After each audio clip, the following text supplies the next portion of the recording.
Support for Iowa Catholic Radio and Making It Personal is provided by Sarah Vocations Ministry. Learn more at joinserra.org. Making It Personal with Bishop William Johnson on Iowa Catholic Radio and iowacatholicradio.com. Welcome to Making It Personal with Bishop Johnson. I'm Jean Till, and our guest today is Bishop Dennis Walsh. He was recently installed as Bishop of the Davenport Diocese. And ordained. That's right. And you and he have something in common. Happy anniversary of your ordination. It'll be on always that same easy date. to remember. That's right. Feast of St. Vincent de Paul, September 27th. So we'll always have to plan to meet somewhere, Iowa City or Grinnell or wherever, and have a meal. Or Roop's Steakhouse in Montour. That would be the place. I think also when Sioux City gets a new one, it's got to be on September 27th, and it's going to be this. I don't think Bishop Nicholas wants to wait that long. I think he's expecting it long before that. That'd be almost a year. Bishop Walsh won't be the junior suffragan bishop. You won't be a baby bishop. Of Iowa. So. Are you no longer a baby bishop because you've been ordained 5 years? I think, we used to say, for priests, 5 years. Because priest is 5 years, Right, yeah. So, but anyway, don't talk to some people. They may say he still hasn't grown up yet. Well, and when people say, baby bishop, I'm like, you've said it. So I'm not being disrespectful. Oh, no. It's like you went to baby bishop school. And Bishop Walsh would say the same thing, that he actually got back from Rome, I think, less than or a week before he was ordained. So, and they had him in different places, so it was good. But I've had brief encounters with him. Mm-hmm. What a delightful gentleman. Obviously a pastor, so we look forward to having him on as well here. But already November 9th, we are pre-recording, so... We don't know if the Cyclones are going in undefeated today against Kansas down at Arrowhead Stadium. But anyway, I digress. Yeah. So, I wonder why. Puts a little spring in our step here as well. But very much appreciated the priest study day this past Thursday. The Diocese of Des Moines priests gathered their fall study day at All Saints in Stewart, and we were engaged by Mr. Pete Birds of the Net Ministries Chief Mission Officer. That kind of evangelization, particularly for young people, but they go out to parishes. Our own Dominic Nguyen, Second Theology at St. Paul's Seminary, spent a year with the Net Ministries, and not only that, the Institute of Priestly Formation in Omaha really activated his heart. So I think, that's something for all of us, that when we try to announce Jesus, witness to Jesus to others, it impacts us. It enlivens our soul. The Spirit, I think, it takes us to a new level of love and willingness to lay down our lives. Bishop, I hope that is what Iowa Catholic Radio does for our listeners, because I know before I was on the radio, talking about my faith amongst my close friends, sure, but randomly talk to people in the grocery store, that can happen now. Yeah. And it's like you have to get confident in what you're saying and how you're saying it, and hopefully that's what we're doing. Yeah, and, again, we're not going to accost people. We don't proselytize, we always say as Catholics. But the conversation could turn very readily, in those real human encounters. And isn't that what we're trying to do? Cultivate connections in Christ through moments of encounter, then friendship and communion as well. But thinking about the love of Jesus Christ, we're still going to be absorbing our Holy Father's recent encyclical just released, Delexit Nos, on the human and divine love of the heart of Jesus Christ. And so thinking also about the Sacred Heart, the 350th anniversary of the apparition to St. Margaret Mary Alacoque in Paray-le-Monial, where some of us from the Diocese of Des Moines will be on pilgrimage next September. For the moment, we have filled our slots, but, there's always a little shifting in flight. So if one is interested, one could reach out to Sue McEntee, the Catholic Foundation of Southwest Iowa, or my own assistant, Angie Hemmingsen, Hemmingsen, HEMMINGSEN at dmdiocese.org. But not trying to push that, but that's just a great opportunity for enrichment. We're looking at soon the U.S. bishops will have their annual fall meeting in Baltimore, a wonderful time. So Bishop Walsh and other new bishops like Bishop Bullock of Rapid City, former Archdiocese of Dubuque, they, have to kind of this position of tellers, but they're kind of up in front like the newbies, in the hall. It's a rite of passage for all of us. They have to sit in the front row. And we're looking for a spiritual moment where we can see the moments of reflection in what we go through. Bishop Joseph Perry, who gave our priests a workshop a few years ago, retired auxiliary of Chicago, will be giving the bishops a morning of reflection, among other agenda items, which, again, it looks at putting forward for beatification and canonization Sister Anella Zerves and Gertrude Agnes Barbers. So God continues to raise saints in this month on the Feast of All Saints.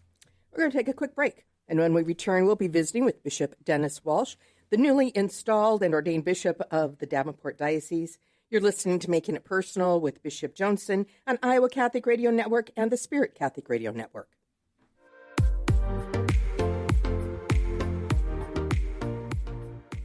Welcome back to Making It Personal with Bishop Johnson. And on today's show, we're visiting with Bishop Dennis Walsh, newly installed and ordained bishop of the Davenport Diocese.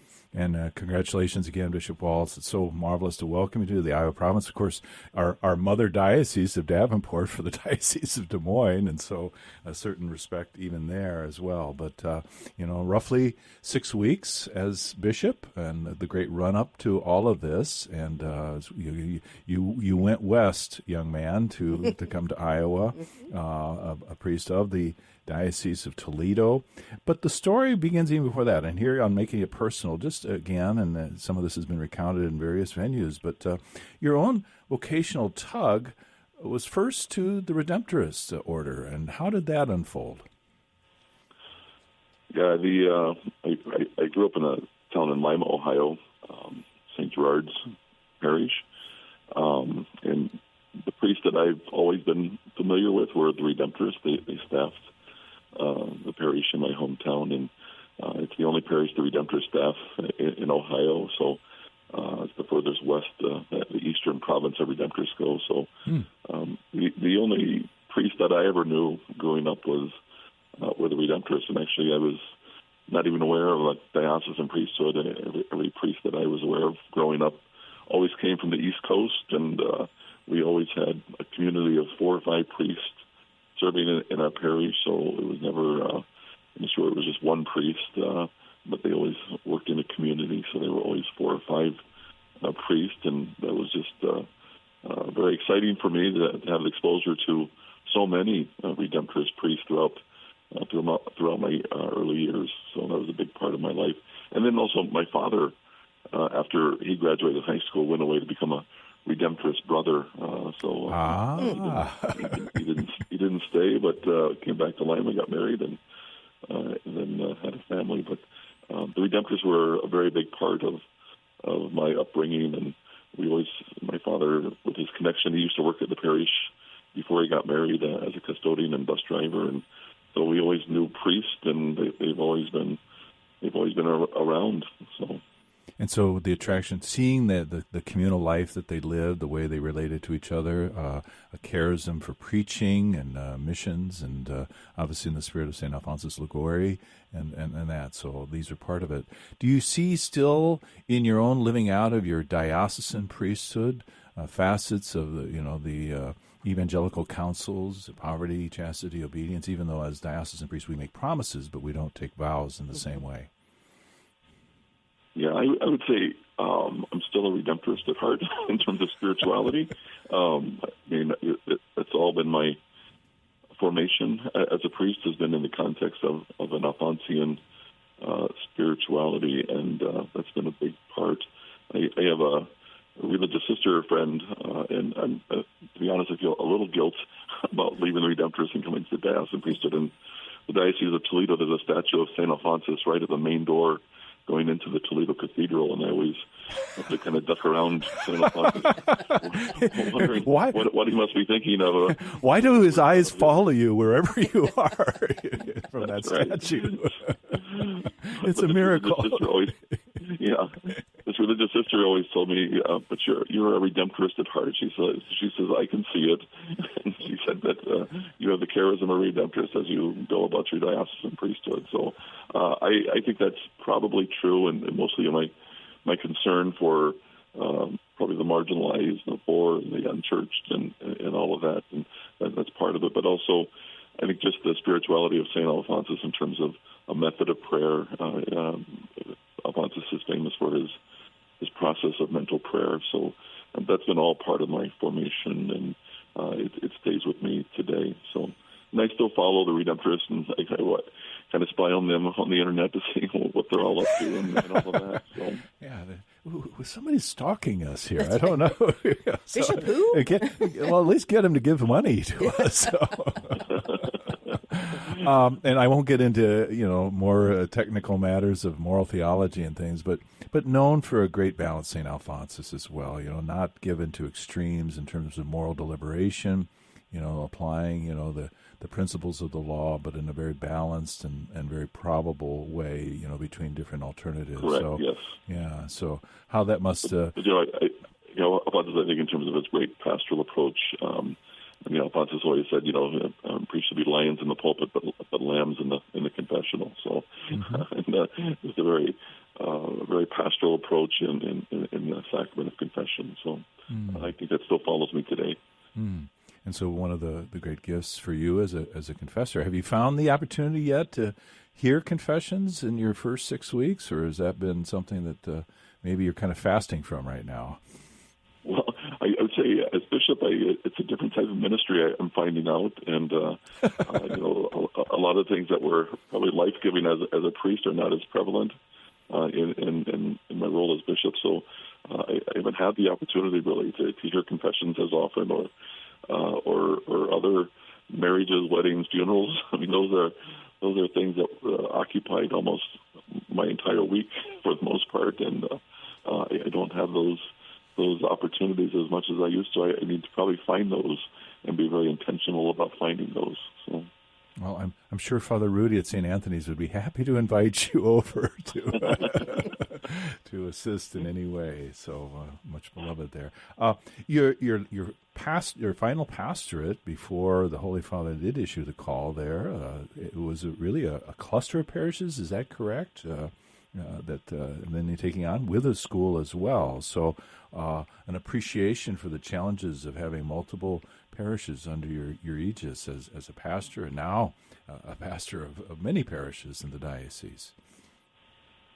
Yeah, I'd say before I came to Davenport, my last assignment was a fairly difficult assignment, and that it was always hard to find pastors to go there in the Diocese of Toledo, and I was working very well and very fulfilling ministry in Toledo itself in a large parish, and Bishop called me in one day and said, I'd like to move you down to this cluster of parishes. It's called the Delphus St. John's and Landeck St. John's and Spencerville St. Patrick, and also a K through 12 school.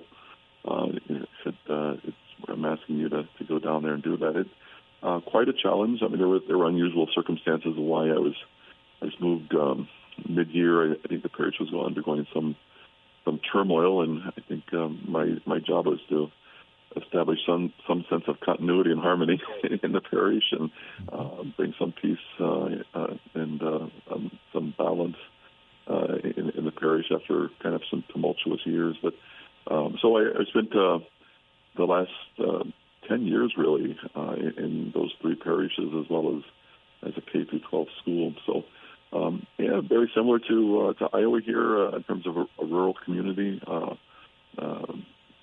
Those three parishes were all farming communities.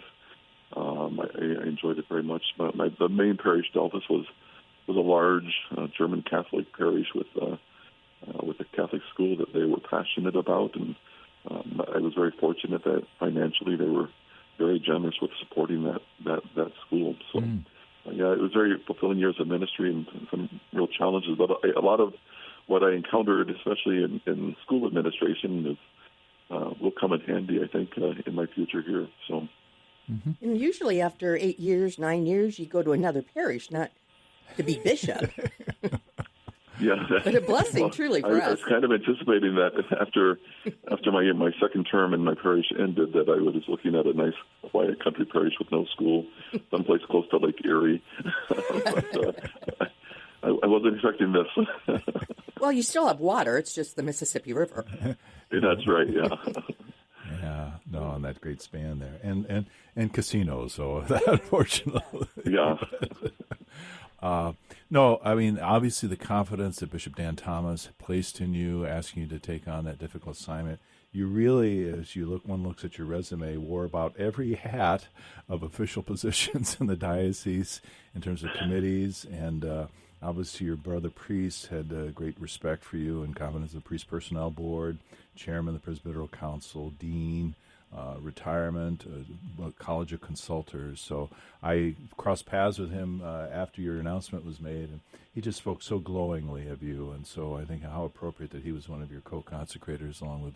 I appreciate it. He's been a great mentor for me, and and when he came to the diocese, I was not terribly involved before in terms of diocesan administration. And I was a consultor, and I'm not sure why he identified me and started putting me on everything. And,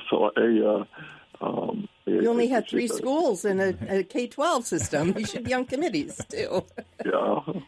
Well, that whole transfer happened by complete accident. I was in my parish in Toledo, and every year there was a family that would invite us to a nice restaurant. Myself and the previous pastor, who is now the current vicar general of Toledo. So we would always go to this very nice restaurant and have a nice little Christmas dinner. On the year that Bishop Thomas was assigned, the vicar general invited Bishop Thomas to come with us, and after that meal, it was kind of the meal that changed my life, because 6 weeks later, my life changed drastically with the transfer, and then all these assignments that I got in the diocese. So, the bottom line is, don't go to dinner with the bishop. That's right. Avoid the bishop at all costs. Note to self. So thankfully our priests haven't gotten that memo yet. So, but it's wonderful. But we mentioned your late father, and then he had already left the Redemptorists, but met your mother, Marilyn. I did not have the opportunity to meet her personally, but she featured prominently at your ordination mass in your own remarks, and just there. It seems like both a formidable woman of great faith, but also vigor at her 90-some years. Is that correct? Yeah, she's 88. She'll be 89 in a couple months, and she still lives alone. And in conversation, I think my sister likes to brag that Mom still cuts her own grass and shovels the snow and still drives and still has a very active life. And I think Archbishop Zinkula was impressed by that, and he mentioned that in his homily. But whenever that story gets told, I always said, it seems like I'm a horrible son and I won't cut the grass. I was only 15 minutes away from home, and what kind of son is this that he wouldn't cut the grass? And what I wanted to say was, she's very stubborn, and she really wants to do it. No, that came through loud and clear. So, yeah. and we were all chuckling, and your great wit in going forward with that. Can you tell us? It's often a frequent question for new bishops. How the call came and what your reaction was. Sure. It was quite a shock to me. I was not... You had no inkling whatsoever? Nobody... No indication at all. And I know there's a consultation process, and however, no one... And they're not allowed to, but no one's ever said, hey, this is going on. And so I got no indication at all that this was even in the background, even being talked about. So I think it was June 9th. I had just finished Sunday morning masses. We have a Spanish mass once a month. We had First Communions that weekend. I just finished First Communions for the Spanish community, and went up to my sitting room and just sat down to relax a little bit, and the phone rang, and I didn't recognize the number. I wasn't going to answer it. But you, having studied in Washington, D.C., and being ordained priest at the shrine, you recognize the 202 area code, surely. Yeah, I probably should have recognized the area code, but I didn't. But I looked at the recent calls, and the number had called a number of times that Sunday morning. So I'm surprised the nuncio doesn't think that priests work on Sunday morning. He was calling all Sunday morning, and so I said, I better take the call. So I answered it, and I was on the personnel board for Toledo Diocese, and I had been in conversation with the Redemptorists, my connections with the Redemptorists, to get the Mexican Redemptorists to bring 2 priests to our diocese to work in Hispanic ministry. So that was the call I was expecting. Mm-hmm. And I had been expecting that call for a week, wondering when the call was going to come. So when the nuncio calls and has this very thick accent, that's who I thought it was. And I said, well, I was expecting your call. Thank you for calling me. And then he said, no, this is the nuncio. And at that point, I knew what the call was going to be about, and I was probably bumbling quite a bit after that. So the bishop or the nuncio told me, he said, I would like to inform you that the Holy Father has appointed you to be Bishop of Davenport. So I don't remember much of the call. So, did you respond affirmatively right away? Did you ask for any time? And speaking of time, we're winding up on a break here in about 20 seconds. So, yeah. We talked for a little bit, and I don't know what that conversation was. I think I expressed that I was overwhelmed, but after that, after about 5 minutes, I said, I just need to ask you officially, do you accept? And I said, yes, I accept, and that was it. Wow. And life has never been the same. It hasn't. It's been a tough 3-4 months. Yeah. Well, we look to hear more in a few moments. Stay with us as we continue our conversation with Bishop Dennis Walsh, the Bishop of the Davenport Diocese. You're listening to Making It Personal with Bishop Joensen on the Iowa Catholic Radio Network and the Spirit Catholic Radio Network. Welcome back to Making It Personal with Bishop Joensen. So good to have you, Bishop Walsh. Thanks for remaining on with us. As you've arrived in Iowa, and obviously you're in the far eastern side of your diocese, have you been able to make your way out and about to many of the parishes, or have things been kind of consolidated more within the pastoral center there in Davenport? Well, I'm making an effort to get out, so I'm already starting confirmation. So I've been kind of the far west part of the diocese over there, Ottumwa.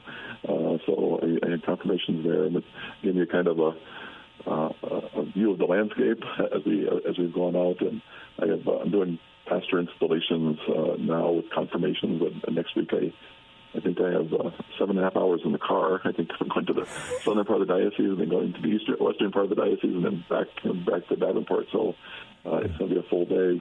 Next week I'll see a lot of the diocese just next week. The circuit rider there, yes. Yeah. I have to call the priest, go out to dinner, lunch, supper, just to kind of meet the priest one-on-one. So that's what I'm looking forward to right now. So. Wonderful. I mean, has there been a collective gathering that the priests have annually that you've been part of, or is it more, as you say, one-on-one or in smaller groups? We have what I'm going to call a clergy overnighter. So after I get back from the USCCB in Baltimore, the conference, the Monday and Tuesday of the following week, we have a clergy overnighter where all the priests are required to come to, and we have a speaker come in, and then the next day we have some business meetings, and then I address the priest at one session. So just kind of talk about me and where I would like to go and all that stuff. Wonderful. And, so grateful, the bishops of Iowa collaborating with Father Ken Kuntz, who was the interim administrator, and what a gentleman he is, and a marvelous. But I think, as you noted, no one more relieved that you were named and then ordained and installed. Yes, he was. Yeah, from Iowa City. So a great pastor and presence in that way.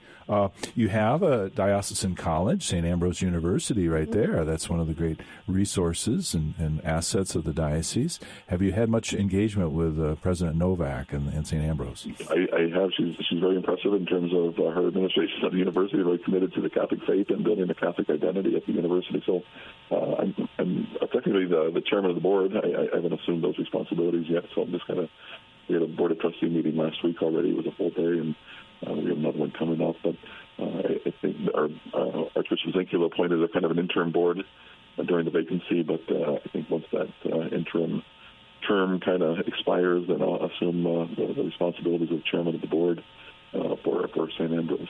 So, but looking forward to it. It's a great resource for the diocese. So.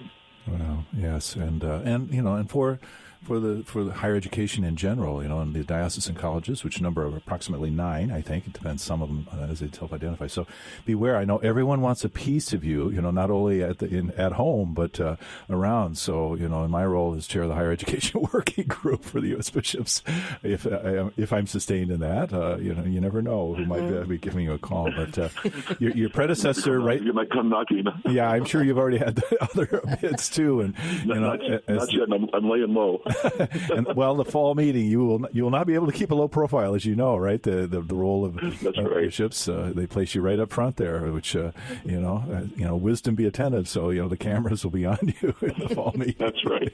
Yeah, they appointed me a teller, so I guess that's the job of the youngest bishop at the conference. So I get to sit up front there. So. If the technology fails in any of the votes, then you'll be needed. But otherwise, I think it's more ceremonial. And of course, your predecessor just upriver, Archbishop Zinkel, I trust he's been a great resource for you as well. And it's been. And I told Bishop Thomas, so they've been all been terrific.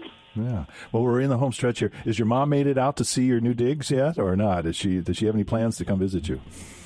She came out before the installation just to see the house when I moved all my stuff in, but she has not made a trip here yet. So after the conference, I'm going to go to Lima for just a weekend in Toledo to say some masses of Thanksgiving at my former parish, also the cathedral. But I'll see her then. But she'll be out. She's had a lot of offers from people to drive her out. So wonderful, wonderful. Good. Well, thank you amidst your busy schedule, Bishop Walsh, for making time for us here on Making It Personal, and look forward to our future collaboration in the province of Iowa. Thank you very much. This has been another edition of Making It Personal with Bishop Joensen. Thank you to our guests and to all of our listeners in Iowa, Nebraska, Wisconsin, or wherever you may be listening on the Iowa Catholic Radio Network and the Spirit Catholic Radio Network. You can hear Making It Personal with Bishop William Joensen every week on Iowa Catholic Radio and iowacatholicradio.com. Support for Iowa Catholic Radio and Making It Personal is provided by Sarah Vocations Ministry. Learn more at joinserra.org.